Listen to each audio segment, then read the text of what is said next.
Hello सांग माने welcome back to plus two CHSC class plus two CHSC class को समस्त को स्वागत। आज कार ए वीडियो रे आम डिस्कसन करबा प्लस टू द्वितीय वर्ष ओके आर्ट्स पिला मानकर प्रथम अध्याय भारत इतिहास रो उपादान बा सोर्स ऑफ इंडियन हिस्ट्री रो चैप्टर टाको नोट्स माध्यम फिनिश करबा। ओके এই भारत इतिहास रो उपादान चैप्टर टी okay 2025 Odisha board okay 2025 Odisha board ପାଇଁ बेस गुरुत्वपूर्ण चलंतु आ टिके समय मध्ये डेरी न करी डिस्कशन करबा हमर प्रथम अध्याय okay source of Indian history माने भारत इतिहास रो उपादान जो इतिहास टा लेखा जाई थाई ओके जो इतिहास टा लेखा जाई थाई इतिहास रो लेखिबारी कहार उपादान टा अधिक अर्थात क्यों उपादान सहायतारी इतिहास टा लेखा जाई थे।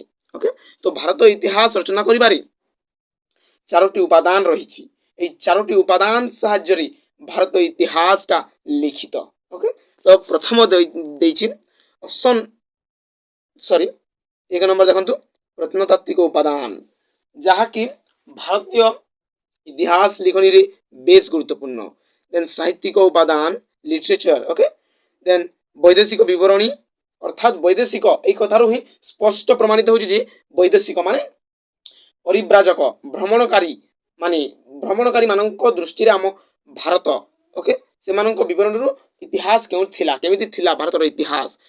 4 ନମ୍ବର ହେଲା ଅଭିଲେଖଗାରୀ ଉପାଦାନ ଓକେ ତ ସର୍ବପ୍ରଥମେ ଆମେ ଡିସ୍କସନ କରିବା 1 ନମ୍ବର ର प्रत्नतात्विक उपादान ओके प्रत्नतात्विक उपादान को प्रथमे डिस्कसन करनेबा। ओके देखंतु प्रत्नतात्विक उपादान एठी प्रत्नतात्विक उपादान बा आर्कियोलॉजिकल सोर्सेस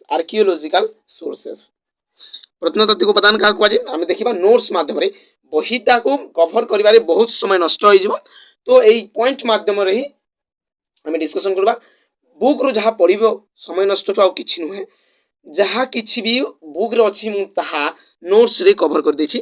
तमे देखंतु प्रत्नतात्विक उपादान ता कोन 1 नंबर भारत इतिहास रो एक मौलिक उपादान है प्रत्नतात्विक उपादान मु प्रथमे कहली जे भारत इतिहास लिखिबा पई प्रत्नतात्विक उपादान बेस गुरुत्वपूर्ण यह भारत इतिहास लेखनी रे सहायता करथाय यह एक मौलिक उपादान भारत इतिहास रो एक मौलिक उपादान है प्रत्नतात्विक उपादान बा आर्कियोलॉजिकल सोर्सेस। अब देखिबा 2 नंबर देखंतु ऐतिहासिक तथ्य प्राप्ति पई जितेबेले भू खनन करा जाए ताहाकू प्रत्नतत्व बोली कहा जाए। देखंतु ऐतिहासिक तथ्य माने इतिहास रो तथ्य गुडी को संग्रह करबा पई प्राप्ति पई जितेबेले भू खनन माने माटी खला जेथे माटी रो तो हमर इतिहास ता बाहरी छि जितेबेले भू खनन करा जाए ताहाकू प्रत्नतत्व कहा जाए। जो माने भू खनन करी ऐतिहासिक तथ्य माने ऐतिहासिक द्रव्य माने प्राप्ति करथांती ताहाकू प्रत्नतत्व बोली कहा जाए। ओके 3 नंबर देखिबा 3 नंबर टी देछि भू खनन पई भारत सरकारक अधीन रे एक स्वतंत्र विभाग रही अछि जहा भारतीय प्रत्नतत्व सर्वे विभाग बा आर्कियोलॉजिकल सर्वे ऑफ इंडिया नाम रे परिचित। ध्यान सह देखंतु ए नोट्स गुडाको ए नोट्स ही 2025 बोर्ड पई बेस गुरुत्वपूर्ण कारण बहुत प्रकार प्रश्न आसी थाई बोर्ड एग्जाम तो ध्यान सह देखंतु भू खनन पई भारत सरकारक अधीन रे एक स्वतंत्र विभाग रही अछि। ओके भू खनन करबा पई जहा को कहा जाय भारतीय प्रत्नतत्व विभाग ओके बा archaeological survey of India. Okay जिबा 4 नंबर नोट्स 4 नंबर देछि विशेष वैज्ञानिक पद्धति द्वारा भू खनन करी प्रत्नतत्वविद माने भूगर्भर विभिन्न प्रकार मुद्रा मोहर गृह उपकरण सामग्री और नाना प्रकार भग्नावशेष को आविष्कार करथांती। देखो 4 नंबर मोस्ट इंपोर्टेंट जे भू खनन करी आर्कियोलॉजिस्ट बा प्रत्नतत्वविद माने कोन आविष्कार करथांती मोहर ओके मोहर विभिन्न प्रकार मुद्रा गृह उपकरण सामग्री और नाना प्रकार भग्नावशेष को आविष्कार करथांती। ओके गृह उपकरण सामग्री माने गृह घर पई जे द्रव्य गुड़े थाए गृह उपकरण सामग्री कहा जाए मुद्रा मोहर एवं भग्नावशेष अर्थात जो दुर्ग तथा घर गुड़िक भग्न अवस्था थाए भग्नावशेष कहा जाए। ओके तो माटी गर्भरू प्रत्नतत्व माने यही सब जिनिस कौन करते आविष्कार करते ओके 5 नंबर टी देखिबा 5 नंबर रे थी पुनश्च शिलालेख ताम्रपट्ट लौह ब्रोंज सुना रूपा धातु पर लिखित लिपिरू ऐतिहासिक तथ्य मिली थाई ओके शिलालेख ताम्रपट्ट लौह ब्रोंज सुना रूपा धातु उपर लिखित लिपिरू ऐतिहासिक तथ्य मिली थाई ओके समस्त बुझ जाइथिबे आई होप वीडियो को भलो भी लागुथिबो आई होप कि वीडियो को भलो लागुथिले लाइक करिवे सब्सक्राइब करिवे एवं सांग मानक सह शेयर करबा को भूलिबे नहीं ता छडा मो वीडियो रे मो विभिन्न प्रकार जेमिति कि ओडिया इंग्लिश हिस्ट्री जियोग्राफी समस्त नोट्स मिली पारिबो जति मो चैनल को सब्सक्राइब करबा को पड़िबो एवं वीडियो गुडा देखबा को चाहते मो चैनल को विजिट करिवे ओके देखबा नोट्स गुडा देखबा ए सब प्रकार उपादान प्रत्नतात्विक उपादान रे अंतर्भुक्त यही सब गुडी को उपादान प्रत्नतात्विक उपादान रे अंतर्भुक्त अर्थात जेमिति कि शिलालेख ताम्रपट्ट लौह ब्रोंज सुना रूपा सबु ए भूखनन सबु केउथि उपादान प्रत्नतात्विक उपादान रे अंतर्भुक्त ओके एबर देखबा इतिहास रो मुख साक्षी भाबी यह इतिहास रचना रे सहायता करते मो प्रथम कहले जे यह इतिहास रचना रे बेस सहायक होइଥାଏ नोट देखि नंतु एति नोट देछि गुडे प्रत्नतात्विक उपादान रो चारोटी विभाग रही अछि समस्त मन रखंतु प्रत्नतात्विक उपादान रो चारोटी विभाग रही छि सेगुडी कोन कोन एक नंबर देखंतु शिलालेख शिलालेख 2 नंबर मुद्रा 3 नंबर प्रत्नतात्विक भग्नावशेष एवं ऐतिहासिक कीर्तिराजी शिलालेख ओके जो लिपि गुडा को लेखा जाइते जो कि इतिहास वर्णना कथा जाना पड़ते एवं मुद्रा मुद्रार प्रकार भेद सेठाकार लिपि एवं मसियारू राजा मानकर कथा जाना पड़ते प्रत्नतात्विक भग्नावशेष जेपर कि मंदिर राजा मानकर गृह राजा मानकर दुर्ग भग्नावशेषरू हमकु राजा मानकर कथा जाना पड़ते एवं ऐतिहासिक कीर्तिराजी से माने केउ को कृतित्व करि जाई छंती से मानक ऐतिहासिक कीर्तिराजीटा कोन जेमिति चंद्रगुप्त मेहरौली लौह स्तंभ परी एवं गंगदेवंकर आमर जगन्नाथ मंदिर एमती मंदिर मान कह जाए ऐतिहासिक कीर्ति से कीर्तिराजी एटा ओके आई होप बुझुछंती पिला माने हां शाबाश शाबाश बढ़िया एमती बुझंतु ओके देखबा प्रत्नतात्विक विभाग रो प्रधान विभाग हला शिलालेख एबे देखिबा हमें शिलालेख शिलालेख कोन प्रत्नतात्विक विभाग रो प्रधान विभाग हला शिलालेख ओके देखंतु प्रत्नतात्विक विभाग रो प्रधान विभाग हला शिलालेख दुई देखंतु शिलालेख एक समसामयिक तथ्य होइतबारु इतिहास रचनारी गुरुत्व अधिक शिलालेख एक समसामयिक तथ्य होइतबारु इतिहास रचनारे यार गुरुत्व अधिक ओके तापर दिबा शिलालेख रो से समय रो राजनैतिक सामाजिक धार्मिक अवस्थार विवरणी एथिरु विशेष भाबे जणा पड़ी एपरि कि एथिरे थिबा लिपिरु केउ समय रो सूचित होइतै देखंतु शिलालेखरु अर्थात शिलालेखरु से समय राजनैतिक सामाजिक धार्मिक अवस्थार विवरणी एथिरु विशेष भाव जना पड़ते एथिरु तो जना पड़ता है राजनैतिक सामाजिक धार्मिक अवस्था किंतु आउ गोटे कथा जना पड़ते ए लिपिरु से समय सूचित होता है किते मसीहार ता सूचित होता है तब नोट देखंतु नोटटा देछि शिलालेखर विषय वस्तु को नहीं या को विभिन्न भागरे विभक्त कराइछि शिलालेख को मध्य विभिन्न भागरे विभक्त कराइछि तार विषय वस्तु को नहीं तो प्रथम देखो व्यावसायिक शिलालेख बा कमर्शियल इनस्क्रिप्शन शिलालेख माने आपण बुझी पारथिबे जे विभिन्न प्रकार लिपि रे विभिन्न प्रकार कृतित्व विषय लेखा जाई थाए ताकू शिलालेख बोलिया कह जते शिलालेख कोठारे स्थान पाइते विभिन्न प्रकार शिला बा पत्थर रे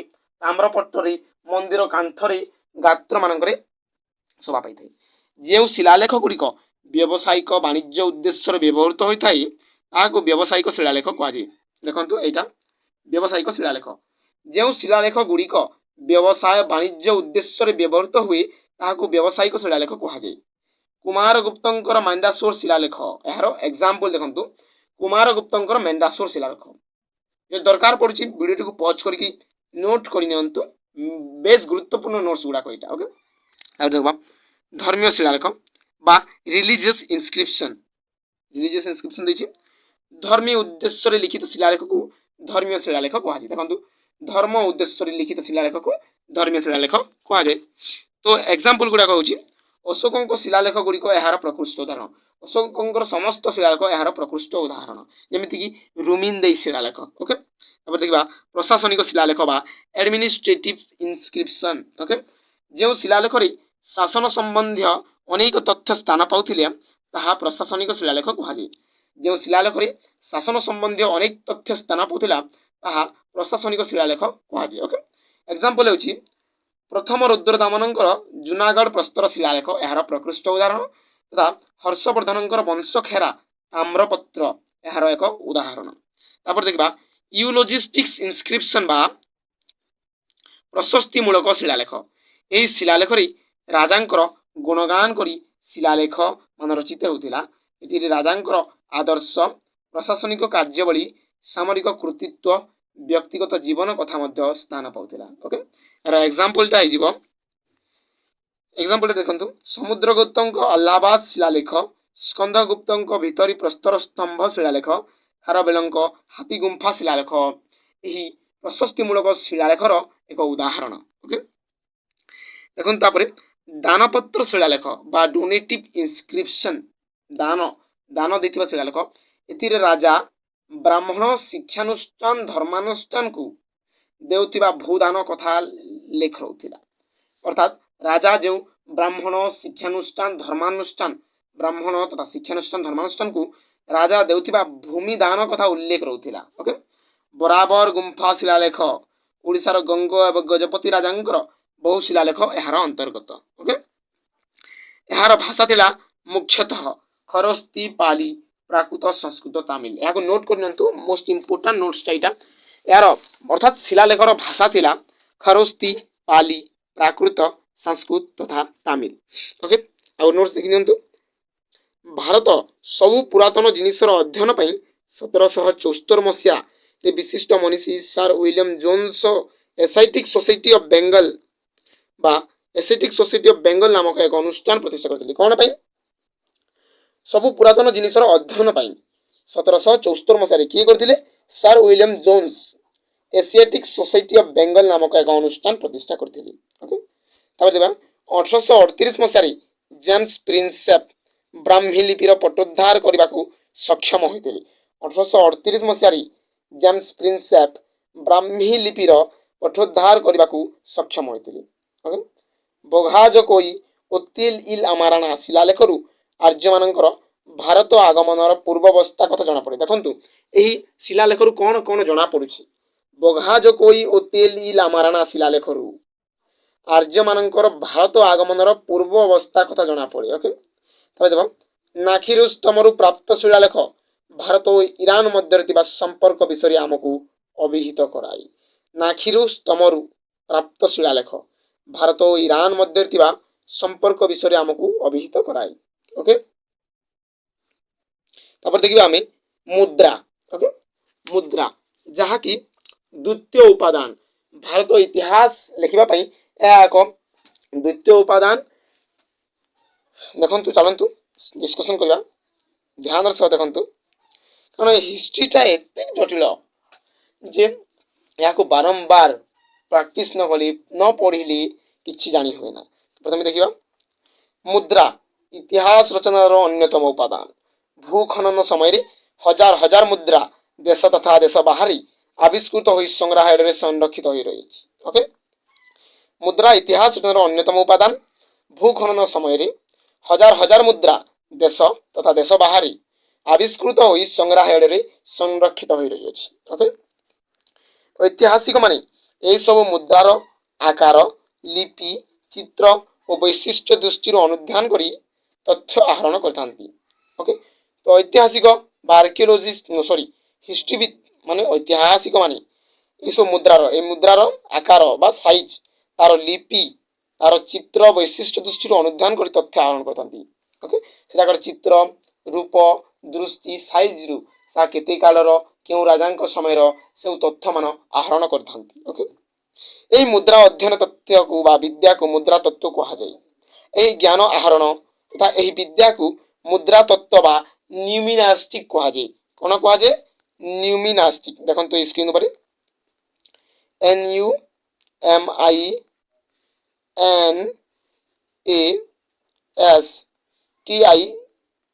NCS ନ୍ୟୁମିନାଷ୍ଟିକ୍ସ। ଓକେ, ପ୍ରାଚୀନ କାଳରୁ ଆମ ଦେଶ ଭାରତବର୍ଷରେ ପ୍ରଚଳିତ ହୋଇ ଆସୁଅଛି ନାନାବିଧ ମୁଦ୍ରା।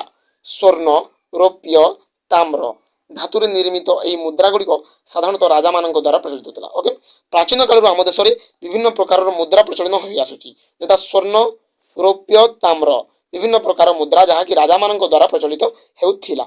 ଓକେ ଓକେ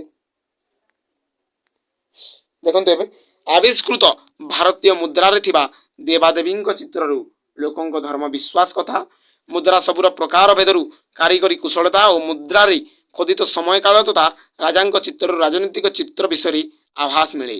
ଦେଖନ୍ତୁ, এই ଛୋଟିଆ ମୁଦ୍ରାରୁ କ'ଣ ମିଳୁଛି ଏବଂ এই ମୁଦ୍ରାଟା କେମିତି ଇତିହାସ ଲେଖନୀରେ ସାହାଯ୍ୟ କରୁଛି।